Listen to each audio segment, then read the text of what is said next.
jajjabeessa jajjabeessa saba koo jajjabeessa.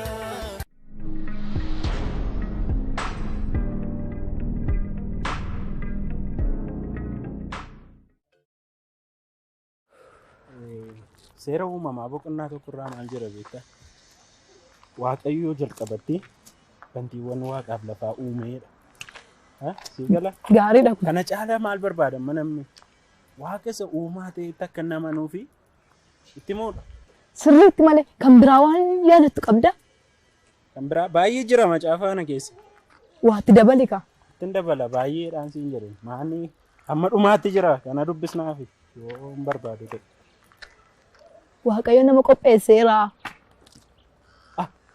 Jalqabnuu reessumatti. Hin jalqabne gargamne.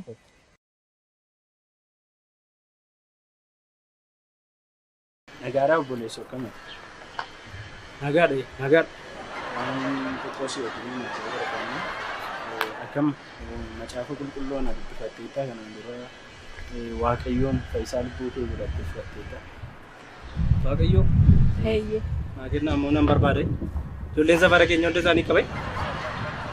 Siilaan akkas jedha macaafa qulqulluu keessa seera uumamaa boqonnaa tokkorraa jechuudha. Dhaggeeffadhu. Kitaaba baay'ee dubbiseera obboleessa qo'annee. Amma immoo jettanii kana fidee dhufte. Dhugaadha dubbisuu dandeessa kitaaba baay'ee akkas jedha. Waaqayyo jalqabatti bantiiwwan waaqaaf lafaa uumee jira. Uumaa isa ta'e kanatti immoo amanuu danda'u sirra jiraata. Kanaafidha kan Maanni dubbiin kun dubbii mi'aa kan biraan barbaadde yoo ta'e itti dabaluu danda'a. Ilaa Waaqayyo seenaa kee jijjiira obboleessu. Kanaatiif Waaqayyoon amanii fudhadhu fayyisaa lubbuu kee godhadhu. Uumaa isa ta'e kanatti amanuu sirra jiraata. Kanaan dura namanne yoo ta'e Callisuu hin dandeessaa? Dandeessaa callisuu? Akkamittiin callisaa utuu kana baadhu kana baadhu. Siif jenneeti. Deemi bakka tole narraa deema. Narraa deema. Garuu siif jenneeti. Akkasiidhaan inni Waaqayyo nama uumuu kootti nan gaddeera. Warree Utuu amantee fudhattee seenaan kee jijjiirama obboleessu. akka irraatti nafu. Waan Na guddaa. balleessuu biraan na balleessaa. Maallaa gootash. Yoom fudhadhe maallaa goota. Maal kun koo jireenya of keessaa qabu jireenya seenaa kee jijjiira. Seenaa kee jijjiira. Eeyyee. Laakiin dheeraa waaqayyoo dhukkoo fura dagiisii koo kaadeen deemu boorsaa koo keessan. Boorsaa keessa kaa'achuu kan itti dandeessu yoo amantee fudhattee. Sigala. Maallaa gootuudhaan yoom fudhadhe maallaa goota.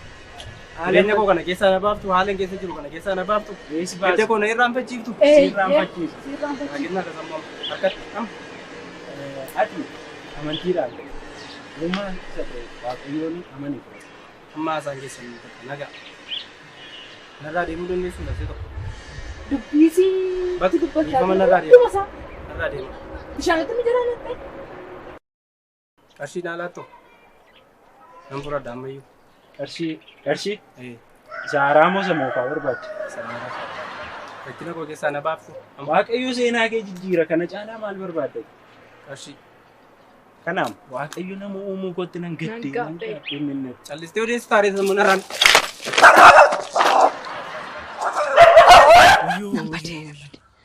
Nan du'an seen.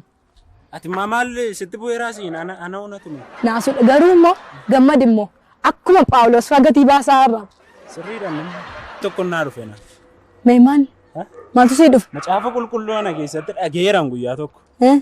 Humna kee guutuu beekumsa kee guutuu Waaqayyoof hojjedhu kan jedhu caafamee jira as keessatti. Kanaatiif jaalalaan erga didee namichi ana dhiiseen deemu gara Waaqayyootti deebisuun narra raata. Jaalalaan erga didee humnaa hin diddu. Jaalala nama siifna malee akkamittiin humna nama siifna? Na duraa jedhe seexanaan anaaf immoo. Akkasumatti jaalalaan Jedhe na duraan siin jedhe. an keessaan qabu. Warachi seexana maal Tiger, jilgeenfadhu. Ta'uu baannaan kana ammataa kee dhoosa. Nan fudhadha.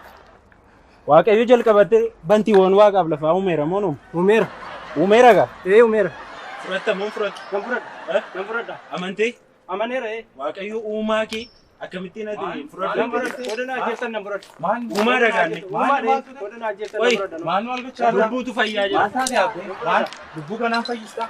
Kanaan hin dide. Qodan Dubbiin jireenyaa kana maal karaateetti ergamooti wangeela lallabaatti. dhugaasa ta'e kan. Ergama sin hirka yoo jiraatu Jaalalaan immoo itti sababa namni maal- fuudhee bee fuutanii baatu sin kana. Maal yaaddanii fuutanii ka'e mee obboleessa koo. Wangeelli kuni jaalala dubbii jireenyaati. Nama rukutuudhaan akkasiin namatti hin ta'a. Maal yaaddeeti? Garuu yoonni akka tasaa fudhate jenne yaadni. Yoo jaalalaan fudhate duwwaadha kan isin hin ta'a. Humna keessan guutuu. Akkasuma wangeelli jaalala Kiristoos jaalala. Kanaaf Kiristoos kan nu jaallatee fannoo irratti kan fannifamee nuuf jedheeti. Karaa ta'eedhaan walitti hin kennanii. Wayi wal gowwoomsanii wal sossobanii wayi walitti hin kennan. Wangeelli ni dhugaan jireenya sababii ta'eef wangeelli dhugaasa jireenyaa dabarsiitii namatti gahe akkasitti namatti hin kennamu. Kanaaf jireenya itti kenni namatti. Ati karaa ta'eedhaan itti laattee waan biraadhaan amansiistee itti laattee borin immoo akkasiin dabarsee namatti kenna waan ta'eef wangeelli jireenya sababii ta'eef wangeela isa jireenyaa namatti miti jireenya bara baraa akka inni kennuuf namatti. Kanaaf dogoggora gonkumaa raawwatanii kanaan namaa waliigalee rabni kanaaf akkasiin gooftaan fudhatamni. Ifamaa boneessa. Boneessa rakkoon qabu.